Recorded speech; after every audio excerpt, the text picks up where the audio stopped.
I ended up going back in, fully intending to go back to my job and doing what I was supposed to be doing, but I just walked straight to the time clock, clocked out, and went to my immediate assistant manager and handed him my time badge and said I was done.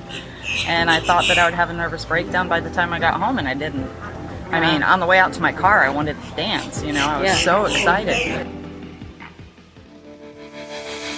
Welcome to the Woman Angler and Adventurer podcast, inspiring real women with a passion for fishing and the outdoors to go get their adventure on.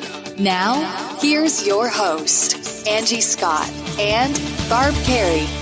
Hey everyone, Angie Scott here. Welcome to this week's episode of the Woman Angler and Adventurer podcast. Today we feature Crystal River kayak angler and guide Jacinda Rose. Jacinda is a highly respected angler in that area, and when I was down that way a few months ago, multiple people suggested I reach out to her and have her on the show. So we met up for lunch at an awesome restaurant right on the river called Peck's. You might recall the episode I did with Captain Stacy Horak while we were out on the boat actually catching fish and doing a podcast interview. Well, we had the restaurant grill up our catch from that morning while I chatted with Jacinda. It was perfect. This was Jacinda's first ever podcast, and I'm super honored. She's a great storyteller and tells several riveting stories throughout the episode, so I think you're really going to enjoy it. Before we get into that, I want to tell you something super exciting that's happening this week. Fans of bass fishing know that this week is the big Bassmaster Classic on Lake Gunnersville, and the expo is taking place in Birmingham. I'll be down there getting in on all the action like I was last year when it was on the Tennessee River in Knoxville. My friends at Yamaha reached out and asked if I'd be interested in taking part of their Industry Leaders speaking series being held at their booth during the expo to talk about women in fishing.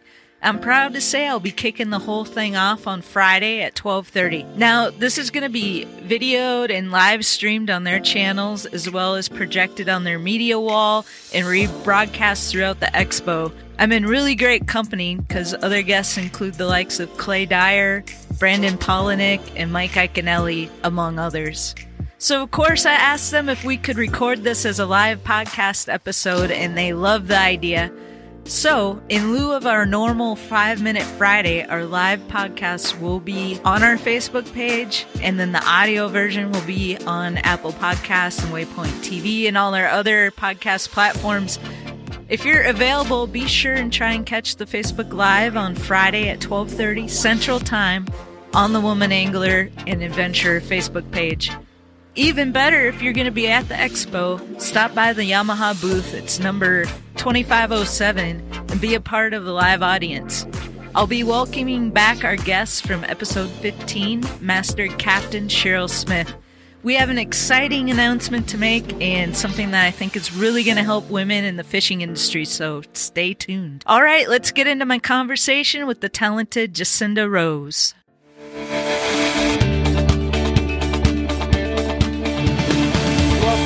Jacinda Rose to the Woman Angler and Adventurer podcast. Thank you. Can you tell the listeners a little bit about where we're at right now? We are in Ozello, which is a part of Crystal River. It's actually, in my opinion, the best place to fish in the area. It's got every bit of diversity you could think of, so no need to travel way down south or way up north. Everything is right here. Yep. So I got to fish it a little bit this morning, and it's pretty cool. Yeah. It's pretty cool. Well, you were in a boat, so you didn't get to go to all the places that I get to go to in my kayak, because there's all these little nooks and crannies, and I mean, it's been compared to 10,000 Islands by a friend of mine. He calls it 5,000 Islands. Okay. So I got to fish 10,000 Islands last month. Uh-huh. And we just released our podcast episode. I don't know if you happen to see it if you're looking at our website, but it came out yesterday, and it was stranded on Jewel Key, which is one of the 10,000 islands. And our captain, unfortunately, his boat got away from us. Oh, no. And we were beached, and there's a porta-john on Jewel Key, so we were going to take a bathroom break and eat some lunch. And he beached the boat, put the power pole down. We all got off the boat. The boat floated away, basically. Oh, wow. He took off after it. I was going to say who swam off after it. The captain did. He was the only one that kept his PFD on. We had all taken ours off. Right. And luckily he had it on because I don't think he would have made it without it. He swam out quite a ways trying to get that boat. The wind was really strong, so he ended up swimming back. Took him forever to get back. He was super winded. He had a waterproof cell phone that had one little bar of service, and he called his neighbor. His neighbor happened to be home, came out and got us and took us out to the boat. So it's kind of crazy. But you mentioned 10,000 islands. That, that's a pretty... Well, that just adds to the adventure. Because now look at the story you have to tell. We had a whole podcast episode about it, Right. And everybody survived. His boat was fine. So, it all worked out. But awesome. Yeah. So kayak fishing in this area, that sounds pretty amazing. It is. There's so many places to go that even, Ozello has become a very popular place. We have a lot of people come fishing here now, especially since, down south you can't keep any fish right now in a lot of areas, so they're coming up here because they know they can keep those fish here. But it doesn't matter how many people are out here, you can still find a spot where nobody else is and you'll still catch fish, so... It's awesome. I love it. Awesome. Tranquility. And just to set the scene for everybody, we're actually at a restaurant on the river. It's called Peck's. Peck's. Peck's Old Port Cove. We're told to have really good food here, and we actually brought our fresh redfish. They're going to grill it up for us, so it's going to be awesome. Holly didn't go outside. Do you guys, so there's two fillets, you want to stick easier to cut it up? Or do you guys just want to fillet? We have no preference. However, It just would take longer if you just... however the chef wants to do it, it's fine with us. We've never done this, so Okay. this is new to us. So we get coleslaw and hush puppies and your french fries as your side, and then the fish that you guys... Perfect. Okay? Sounds great. Thank you. Good deal. So, I noticed you're wearing a Salt Strong shirt. Yeah, that's my family. That's my fishing family. Okay. It's two guys out of, I think they were out of the Tampa area or Winter Haven. I can't even remember. But they started it to help teach people how to fish. And it's just an awesome community. It's where I get the most support from. I've made a lot of friends. Have a lot of great times. We're actually going to Marco Island this weekend. Oh, really? Yeah, there's a Salt Strong Fishing Club on Facebook, and then there's the Salt Strong Insiders Club. It's a paid membership, and I'm part of that. And we have 4 different annual meetups in different parts of the state, and this weekend is Marco Island, so I'm really excited to go down there again. Well, I wish that. So I'm an Insider Club member. Are you? Yeah. Oh, yeah. But I'm up in Nashville, so I'm not as connected as I would be if I was down here on a regular basis. I joined Salt Strong on Facebook right after they started. I think they had maybe started a few months before I joined. And I'm like this little small town girl that I just love to fish. And that was the first actual fishing community I found online. And I wouldn't post anything for the longest time, no pictures of me, because I don't like pictures of myself. And one of my friends on there is like, look, they're just going to be looking at the fish. Don't worry about you. I'm like, okay. And I know that's not even true for a lot of people, but I went with it, and I started posting my catches and stuff like that. And they did the online tournament, and I won a GoPro. Nice. Yeah. Congrats. And then I gave it away because I couldn't figure out how to use it. They are complicated. Was it like a Hero 7? Do you remember? Back then it was just the 4. Oh, it was a while back. Which, okay. yeah, it's been a few years. But yeah, I'm not your technical person. Yeah. Yeah. So I'm actually really simple. I keep everything as simple as I can. When people start talking about all the technical stuff in fishing, the lures and ways they rig things up, and it just starts getting overwhelming to me, and I'm like, what are you talking about, dude? I just use a hook. What? Yeah. And it doesn't have to be complicated, is the thing. Right. You can have success, and I think that's a big barrier to people getting into the sport, because they walk into a store and they see all this stuff. Yeah. And it's like, whoa. Even with Salt Strong, they do the insider membership. You got all those courses. I've watched a lot of them, but a lot of them I just end up confused. It's like I can't remember it once I get out on the water, and I don't want to have to listen to it on the water. Right. So, I've learned a ton, but there's also things that's, I just go back to what I know because it works for me. Yeah, and So, you got to do what works and what's comfortable for you and what's going to keep you going out there. which are the big fish. Yeah. There's a lot of big fish out here in the Crystal River. Yeah, there is. Well, before we get off the Salt Strong thing, which I've had Joe on the show twice. Yeah. Once, so this show started out as a show called It Pays to Fish, and my idea was I was going to interview people who make a living in the fishing industry, and not just guides and your typical whatever you think of, but kind of branch out into. We had Casey Scott, who draws all the artwork for Hook Gear, and we had Barb Carey, who's now my co-host, who heads up a group up in Wisconsin called Wisconsin Women Fish, and then of course I had Joe from Salt Strong, and he was actually the last guest I had before I transitioned it into the Woman Angler and Adventurer. He scared Joe away. I dropped a bomb on Joe because I'd already made that decision I was going to do it. So I told him he was kind of my inspiration for doing it, partially because they already have a great podcast and they interview a lot of people from all different walks of the fishing industry. Right. And I was like, there's not really one that's just focused on women and inspiring women and sharing their stories, and so that's when I decided.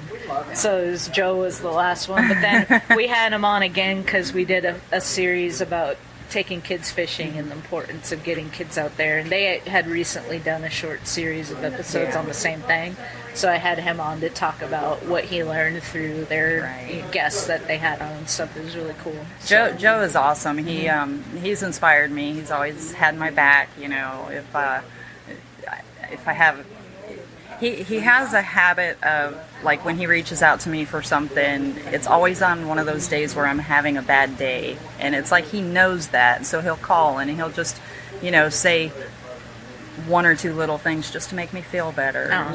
He's just a very caring, wonderful guy. Yeah, I've read his book like 3 times. Yeah, it's really good. Inspiration, like in the morning, he talks about the miracle morning in his book, so I've implemented that in my life. I haven't done it as consistently as I'd like to, but so I'd take 20 minutes to read every morning, and ironically, like I would read his book. So, well, it's a great book. Yeah, I recommend it. It's called Fishing for Happiness, and the book is not about fishing. No, pretty much not whatsoever. No, but it's about happiness. It's about finding your own happiness. Yep. So I highly recommend. I'll put a link to that in the show notes for this episode. Well, one of the things. With me, I'm just starting off as a guide. I feel like a lot of people have more confidence in me than I do, but I know that I know how to catch fish. I've heard nothing but amazing things, which is why I wanted to have you on the podcast. So, how long have you been? Okay, but let's step back. How did you get into it? Into fishing? Let's see. In the end of 2006, I was dating a guy who had a son who was 11 or 12 years old, and it was in October. It was like 19 degrees out, and they were going to go fishing, and he always fished in the middle of the night. So I was like, well, I want to go fishing. I hadn't been fishing since I was, little, really. I lived in Michigan. I did some freshwater fishing, but I swear I only ever remember catching turtles. I do not remember catching a fish when I was little. But so I said that I wanted to go, so they bundled me up, and we went fishing. We didn't catch a darn thing but colds. But after that, we started going almost every weekend, fishing off of land, off the pier, the Ozello Causeway, or down in Bayport by, what is it called? I told you that already. I can't help you because I don't remember. But I mean, we fished a lot, and it was always in the middle of the night, and I loved it, but I hated it because we never caught anything in the middle of the night. And then he would want to leave by like 11 o'clock in the morning when the fish were biting. I'm like, I don't get this. Why don't we just come out before the sun comes up, and then we can fish throughout the day? And he's like, well, I don't do that. Well, I finally got him to start doing that. And so we fished usually before the sun came up until the sun went down. Whether it be off land, and then out of the canoe, and then we graduated to the kayaks. But he taught me the old school. Or he calls it the old salt. He told me I'm old salt, and that to me is a huge compliment. Yeah. I love that. But we just started fishing almost every weekend, and he taught me everything that he knew, everything his grandfather taught him and his dad. And, so important to have a mentor like that. Well, it's great because, we are still friends. We dated for like 10 years. We are still friends, and on occasion we still get to fish together. But we fished together about a month ago, and the poor guy got skunked. And I'm like, he fishes for food, I fish for fun. And he doesn't understand that either. But I'm like, do you want me to keep you a fish? You're right. And so I kept a fish for him so he could take one home. Kind of felt bad, but How did you make the transition from that to getting into guiding? Well, when he and I split up, it was all I could do to make myself go out on the water by myself. I was terrified, really, because we had been through so many different situations. Yeah, there's we got a lot caught that can happen. in a gust front up in Yankeetown that flipped him. I barely made it back to the shore, but he insisted on checking the radar, so he didn't make it back to shore. Women's intuition, Right. I knew it was time to go. Yeah. I wasn't hanging out. But, so stuff like that had me very nervous, plus not knowing if I, could do it on my own. Can I go out there and find fish on my own? Because I relied so much on him. Took for granted that he was always going to be there, and I didn't really need to learn everything. Right. But I absolutely love fishing, so I just made myself do it. It took me about 2 months. So I started going out, and Yankeetown and Ozello have always been my favorite places, so that's where I would go. And then Ozello it's kind of like my heart, so this is where I am almost every time now.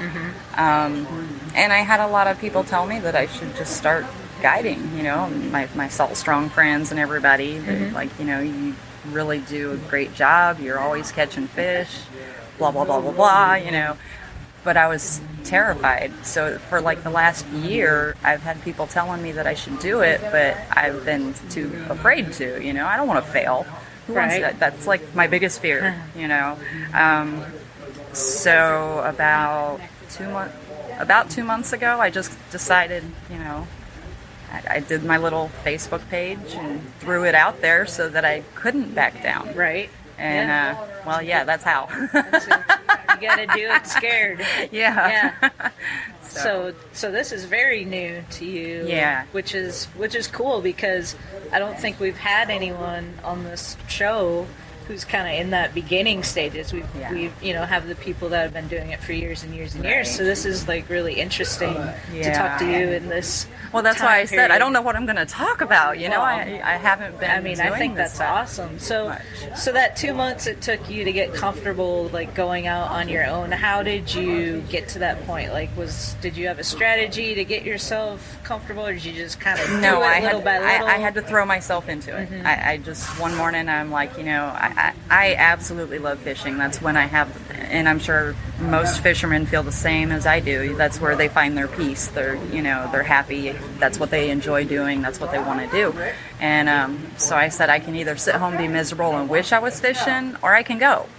And so I just made myself go. I just didn't go very far. Right. I would stay close to the launch, so just in case. And after a while, I started venturing a little further. Now it's people really just can't keep up with me. For being so little, I've got really great stamina to be paddling out there. So, what kind of kayak do you fish out of? Kaku Wahoo. Okay. Yeah, I actually work for that company now too. Oh, cool. Yeah. Awesome. Yeah. What do you do for them?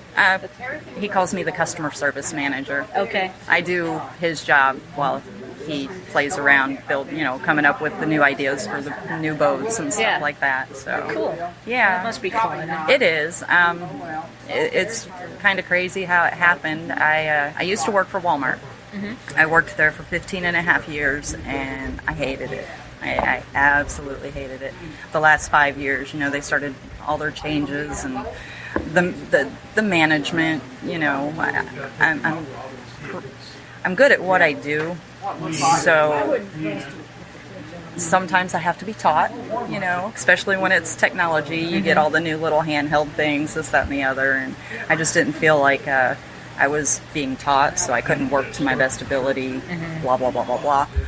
And it got to the point where I was absolutely, totally miserable every day going in there. And I just hated it, And then one day I was standing in there and kind of got sick of it. I had it up to here, and I actually took a break. I went out to my car and I texted both my daughters. I said, I need y'all to pray for me because I want to leave. I want to go home and I don't want to come back. And so, they gave me their little pep talks, and love my daughters. You guys have got to try these. Okay. Thank you. I'll try. I don't eat a lot of crab, but I will try. Oh my gosh. There's it's hard to tell. It's absolutely delicious. Sure. Can I get lime with the next one? Yes. Are you okay on yours? I'll take another. Really tell. You want a lime? Yeah, sure. Okay. All right, so we took a little break because our food got here, and we figured instead of chewing and trying to talk at the same time, we thought we'd take a little break. But Jacinda was in the middle of a really awesome story about kind of getting to the end of her rope with her job situation at Walmart, and you went out to the car, texted your daughters. Yeah, I text both my daughters, in the group chat, and I asked for prayers because I wanted to go home. I ended up going back in, fully intending to go back to my job and doing what I was supposed to be doing, but I just walked straight to the time clock, clocked out, and went to my immediate assistant manager, handed him my time badge, and said I was done. And I thought that I would have a nervous breakdown by the time I got home, and I didn't. I mean, on the way out to my car, I wanted to dance, I was so excited. Like a weight's been lifted off your shoulders, right. I'm sure. But the bad part about it was, I barely had any money in the bank. I had no idea what I was going to do. I didn't really plan on quitting my job, so I didn't have another one lined up or anything. So I just went fishing. I was like, you know what? I'm just going to go fishing. So about a week later, I was on the water, and I got a message from Kevin Hawkins with Kayak Kayaks, and he offered me a job. Crazy. So I was, I think I cried then too, because everything. It's like it happened for a reason, It has to do with fishing, and that's what I love. So I jumped on that, of course. I lost my house, obviously, took a huge pay cut, lost my house, which is what it is. But I bought an RV, and now I live in an RV halfway between Ozello and my job in Tarpon Springs, and I can move it anytime I want. And, So it's I think it's an awesome way to live. Like I'm liking it a lot more than I thought I would. Yeah. Are you finding there's like a community in these RV parks, or is it harder down here because? Is it harder down here because of people come down seasonally, or?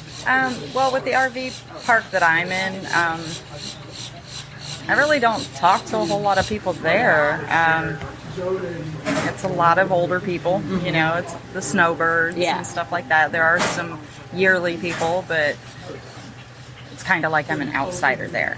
But I don't care because honestly, I'm not that sociable when I'm at home. That's like my downtime. That's when I want to relax and, you know, go inside and flop down and, you know, whatever. But it's I don't know. I like it. Does it feel like you're on vacation all the time? No. Okay. No.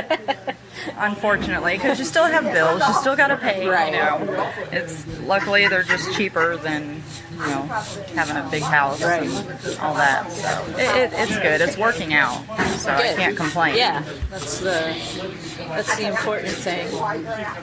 So I'm trying to think of what we talked about because we were talking still while we were eating. Anyway, so I probably should have just kept recording.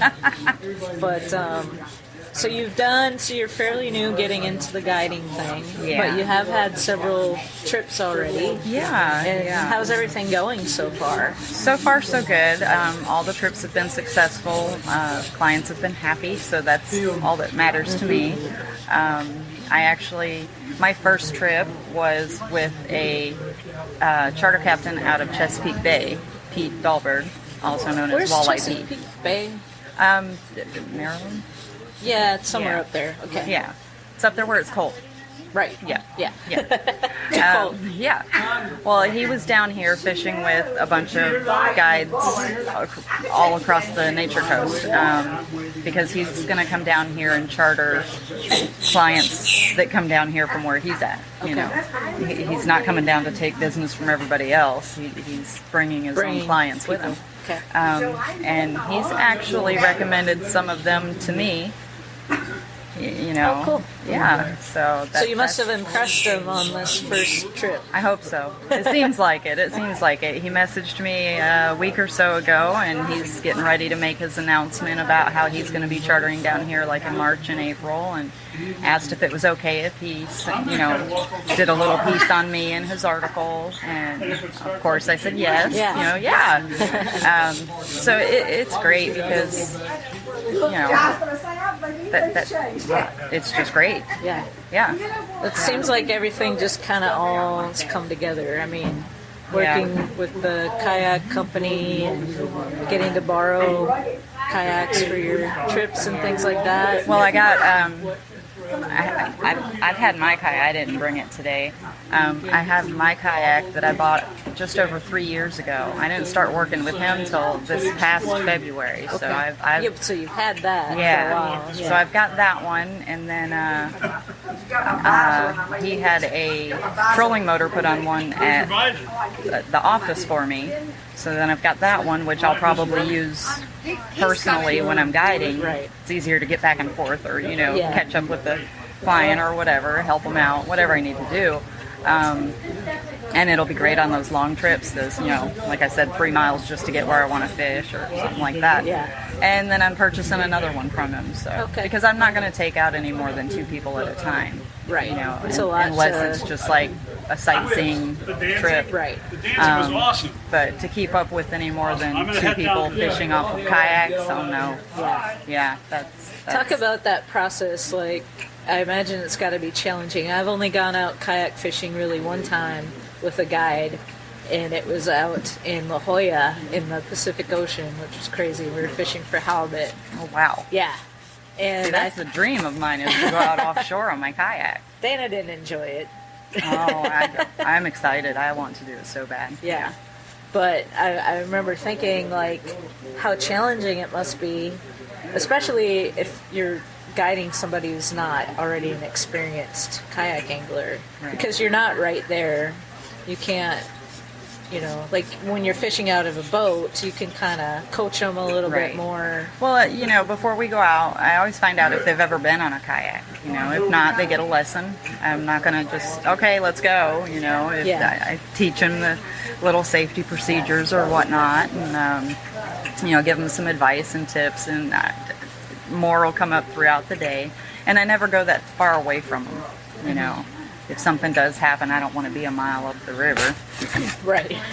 Thank you. Some change on the river. Oh, thank you very much. You guys have a wonderful weekend, okay? Thank you. Yeah, but yeah. So I hang out, and it's funny because when I first get out there, I usually don't I won't start fishing right away. I just kind of hang out.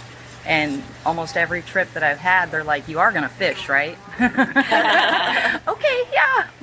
So, it's just wanting to make sure that they have a great time. But if they want me to fish, I'm not going to argue. Right. Yeah. Yeah.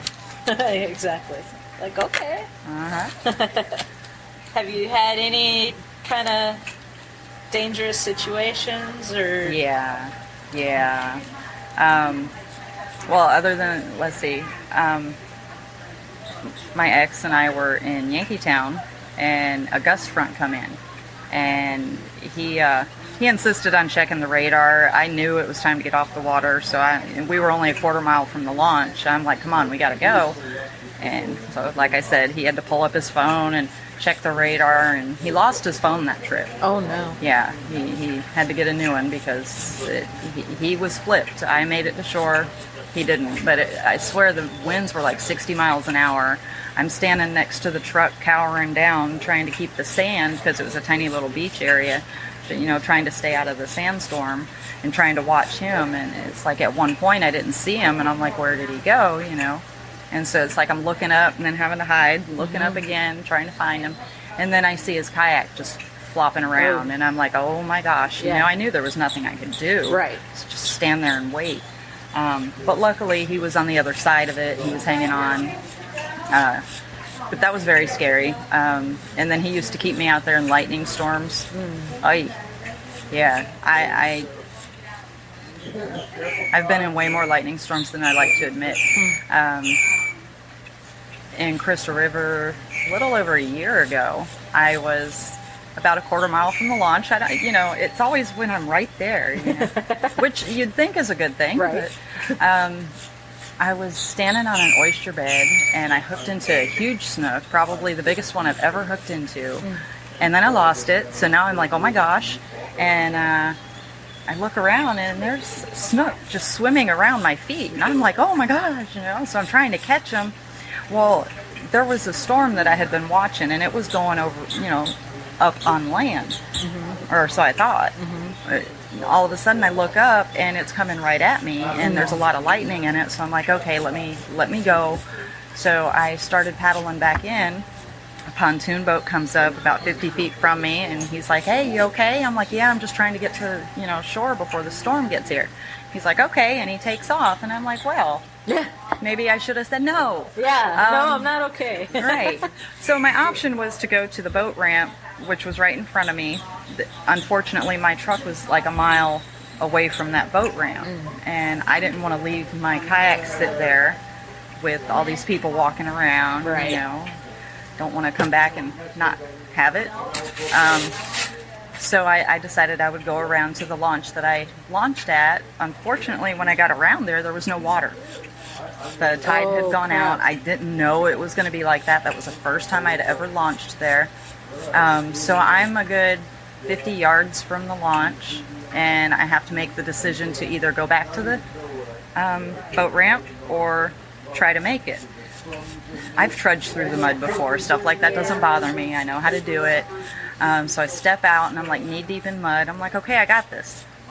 Because I just wanted off the water. The storm was huge, and the lightning was just everywhere, and it kept getting closer. So I kept walking, and then before I knew it, I was thigh high in mud, trying to drag my kayak through mud. And it was too late to turn around. I was already that deep. I just kept trying to go.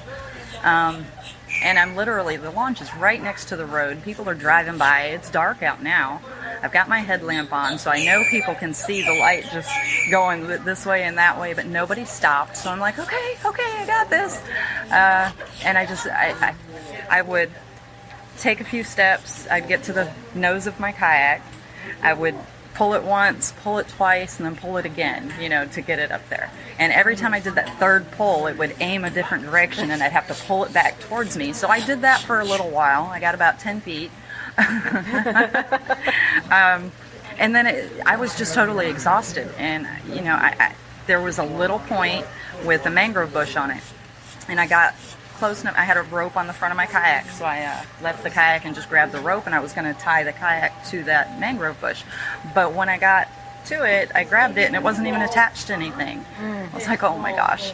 And then the lightning, it was just right there. It was right there. It was all around me. It's like cracking everywhere, and I had my hat on, so I refused to look up, but it's bright, you know. You can't not notice it. Wow. It's so I ended up just, stupid me, didn't drop the anchor or anything, but I just left my kayak there and crawled on my elbows and my knees through the mud until, 20 more feet until I could get to the launch. And I just laid there. I was so tired. And my phone, I grabbed my keys and my phone off the kayak and I crawled up to the shore. My phone ended up in the mud every time I crawled. But I got up there and I cleaned it out real good and it still worked. So I got in touch with my friend David, Captain Irish Dave. He's my best friend. He didn't save my life, but he saved my kayak's life, so it's kind of the same thing. But I called him, or I messaged him. I'm like, please help me, and he was there just like that. And he walked right out there, got my kayak, brought it back up, and that's, I think I handled it all pretty well until he got there, and then I just lost it. I was like, I cannot believe all this just happened to me. That was probably more scary than the gust front because of the lightning. It was ridiculous. It was just massive. Where it's going to hit. Right.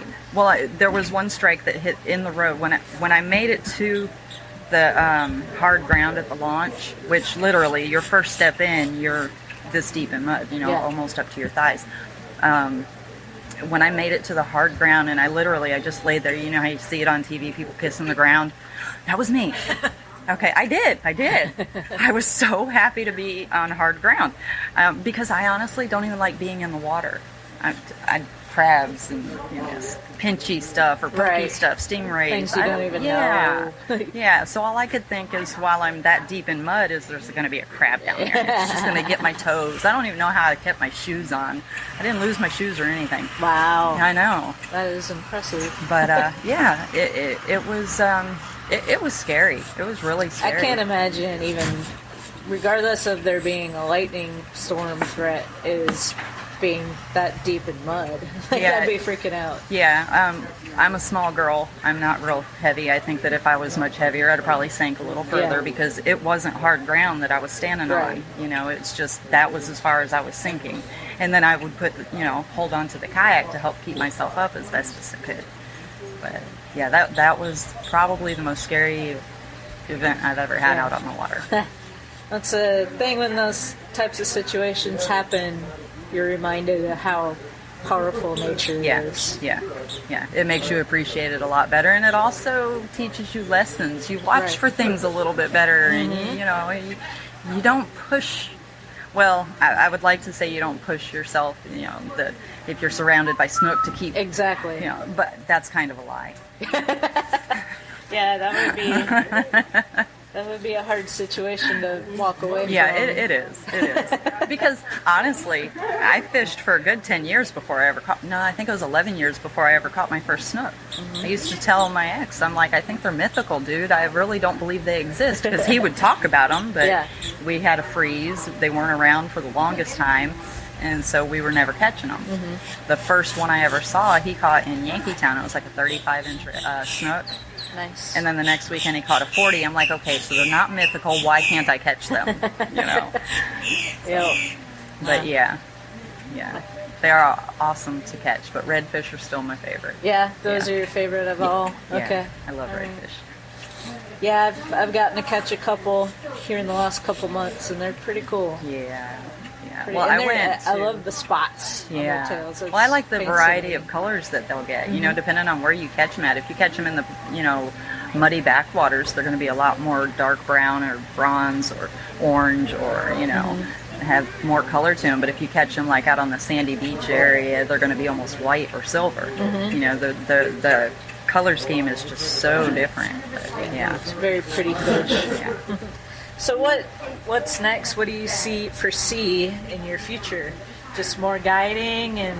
Actually, I had talked to a lady, Susan Bogart, actually contacted me and asked me to do a women's fishing clinic to help teach women how to fish. Awesome. I'm like, wondering if I'm going to be able to do it, but you will totally be able to do it. Well, I get really nervous. I mean, I don't know if you can tell. Well, we can go through this together because I'm doing my first seminars ever. I'm not a public speaker. Right. I've hated public speaking. Me too. And I'm doing seminars at the Nashville Boat Show this January. That is so funny that you say that, because the other morning I wake up to a gentleman messaging me and asked if I would be interested in speaking at his club monthly meeting about kayak fishing. And I know how I am. I know I'm, not a public speaker. I get very nervous, whatever. But I said yes. It's like if I don't push myself to do it, I'm just going to be that little 100% nobody sitting over in the corner, the wallflower. And I just really don't want to be that, That's the same attitude I've had. It's like, you got to commit, because if you don't commit, you're not going to do it. Exactly. Ever. I'm already terrified thinking about speaking in front of the Nashville Boat Show, and like, are there people that are going to be there? I'm not an expert, right. But I'll show you what I know, and hopefully that will help you, because I'm thinking it's going to be a lot of not very experienced people that love to boat, but not necessarily fish. Right. And so we're going to keep it really entry level and stuff that I'm confident enough to be able to show somebody how to do. That's how I'm going to do the women's fishing clinic, but it's not so much because it's because that's how I fish. I am simple. I keep it simple. There's no need, in my opinion, there's no need to get so technical, because it's confusing, especially if you're just starting off. So I'm going to teach them the basics of what I do and how I do it. And where is that going to be held? Do you know? She was talking about at River Safaris in Homosassa. Awesome. So, we went there yesterday. Amazing place. Got to see the gators out back. Got to see all the different boats they have. And I haven't been there. I have and hardly ever actually been down to Homosassa. It's an awesome area. Yeah. I've been there a few times. But, yeah. So they do the manatee tours. David does those. Yeah. I was telling you. Oh, cool. Yeah. So. I wonder if he was there yesterday.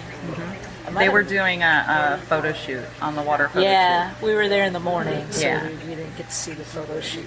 But Susan was maybe going to get us out on an airboat this afternoon, but they've got maintenance stuff they got to do. Yeah. So it's not going to work out this time around. Well, I tried to get David to come here. I was like, David, I'm so nervous. Please just go with me. He's like, well, I don't know if I'm going to be able to. I've got stuff to do. And I'm like, And so, that's where I said I just push myself to do the stuff that I'm afraid, so to speak, to do. Yep.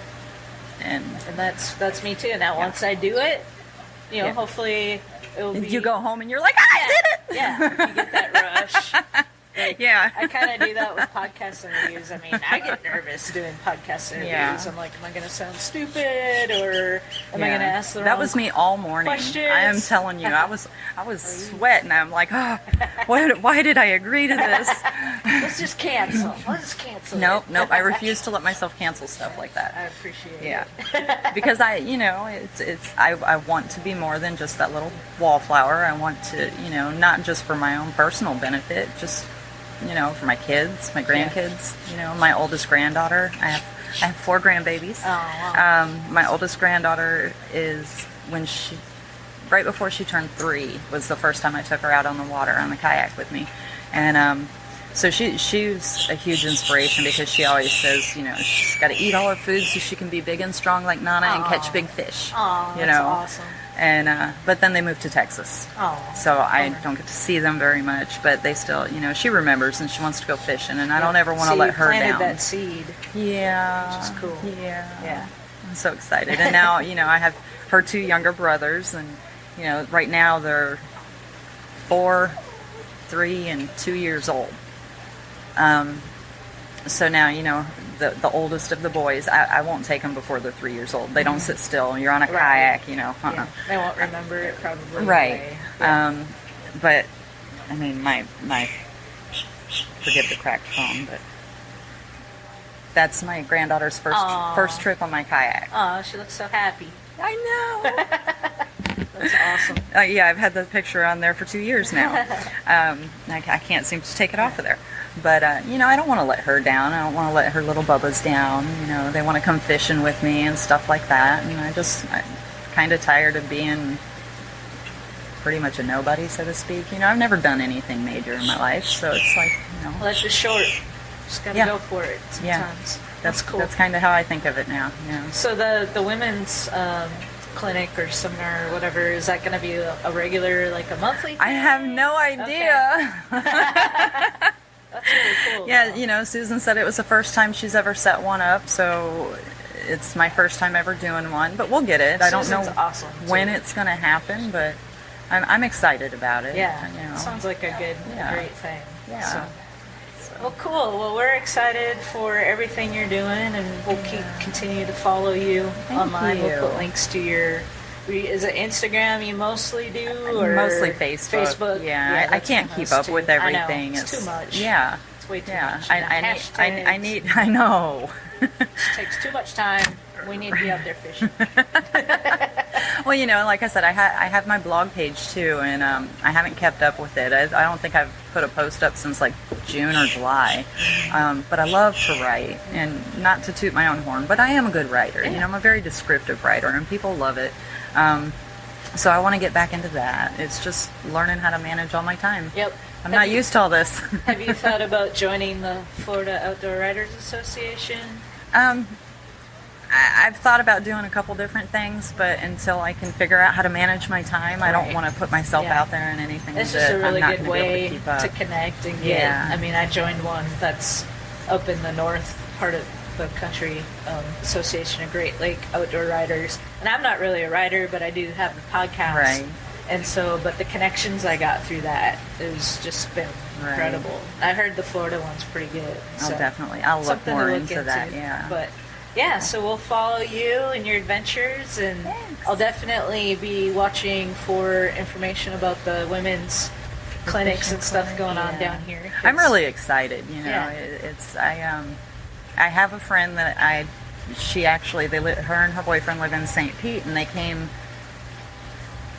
A friend of hers from up north, who is a friend of mine, North Florida, they met in the middle and came fishing with me here in Ozello, and she had never been kayak fishing, and she's fairly new to fishing in general, so, and then she spent several days, up here fishing with me, and so she would sit right next to me, and I would teach her stuff. I told her to empty her entire tackle box because she didn't need anything in it. I don't even know what half of it was. But, I would just give her some tips and advice and stuff like that. And then that's been a little over a year ago. A couple of weeks ago, another mutual friend of ours invited both of us on his boat to fish. And I'm like, honestly, I don't care to fish off of the boat that much. But since she was going to be there and I hadn't seen her, I went. And it was a horrible day, windy as could be. But throughout the day, I just kept hearing, well, Jacinda taught me this, or I learned this from Jacinda. And I was like, did I really teach you all that? I had to ask her, did I really teach you all that? Yeah. She's like, oh my gosh, yeah. She's like, I've learned so much from you, So, okay, so maybe I can do this. Yeah. So, yeah, I'm excited. You can do it. Yeah, thanks. Well, thanks for meeting us out here today. Thanks for being giving me on the show. opportunity. Yeah, it's awesome. It's my first time. I'm glad. I'm glad to be your first podcast. And it wasn't scary. No, it wasn't, no. So hopefully you'll be on many more. Well, I've done the Facebook show, We Be Tailing. They do it out of Inglis with Shasty McNasty Fishing, and I've done that 3 times. Third time was a charm. First time, I don't even know what I was doing there. Second time, I said a little bit, but I was still really, really nervous. And the third time, because I'm in front of a camera. Right. That's a I learned not to look at the camera a whole lot because that was what was making me nervous. But then it's like halfway through that third show, it was nothing. It was great. Cool. So. All right. Well, we'll stay in touch. Absolutely. Thank you. You're welcome.